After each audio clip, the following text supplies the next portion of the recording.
So welcome back to another video.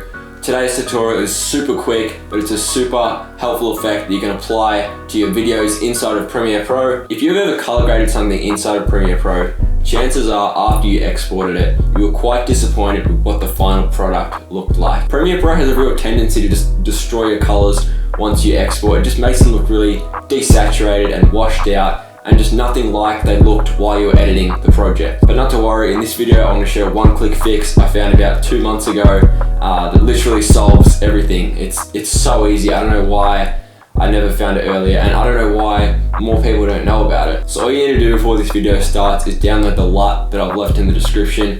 It's completely free, so don't worry about paying for anything. And without wasting any more time, let's hop onto my computer and I'll show you guys how to fix this issue. Alright, so I've got this finished project up in Premiere Pro. This is actually my last YouTube video when we went and explored that abandoned military base. But basically, as you can see, this is a super simple project. I've done minimal sound design. I've just cut up the clips and I've just color graded to make it look nice, but I'm happy with it and I want to export it with these colors. So we're going to go up to Premiere Pro, click on that, hit preferences, and then general. You'll see this screen come up, and all we're going to worry about is display color management. Now I actually already have this turned on because I use it, but I just want to show you guys the little difference that it makes when I turn this off. So if I turn it off here, you can see it's just a little bit flatter and it just doesn't look as good. So now you've seen what it looks like without it. I'm just going to go ahead and turn this back on. The annoying thing is this display color management does change the look of your clips. It just changes them ever so slightly, but it is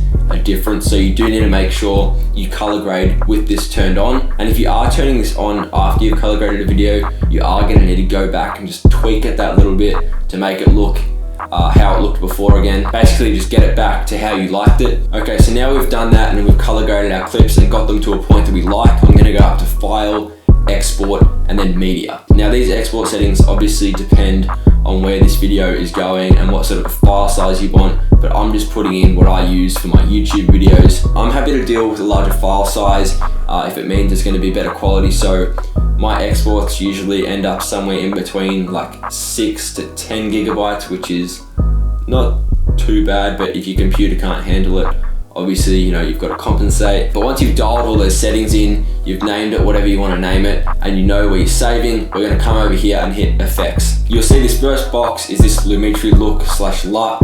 We're going to tick this box on and go Applied, and then find our LUT that we downloaded. Apply the LUT and just wait a second, and you'll see your preview actually gets a lot darker and doesn't really look that good anymore. But not to worry, your final project isn't going to look like this once you've exported. Basically what's happening is, I don't know all the details, but basically Premiere Pro is like defaulted for broadcast or like TV, which I think is stupid. It's just most people are posting on the internet or not doing broadcast with Premiere Pro. Anyway, this LUT is just sort of like compensating for that, and it just works. I know I sound like an idiot now, but it works. You'll also notice that next to Applied, it says none in that sort of drop down box, signifying that nothing is actually being applied. But this is like a weird, wacky Premiere Pro glitch. It has been applied. You literally saw your colors get changed. We know that it's been applied, so that's all good. And then you're done. That's it. You can export it out of Premiere Pro or queue it to Adobe Media Encoder like I do to just get a cleaner, less glitchy upload. And now just like that, you should have solved the issue. Your colors should look the same inside of Premiere Pro as they do in your export. But that's the tutorial done for this week. I hope it helps someone out there. It's just a really annoying little thing inside of Premiere Pro that hopefully you can fix now. I just think more people need to know about this because it literally just makes your videos how you want them to. Actually, in saying that, I just think Premiere Pro needs to get its shit together and just make the colors export how you've color graded them inside of Premiere Pro. But that's a whole nother story. I don't work for Adobe, so I don't think that's going to happen anytime soon. Anyway, that's it from me this week. I'll catch you guys in the next one.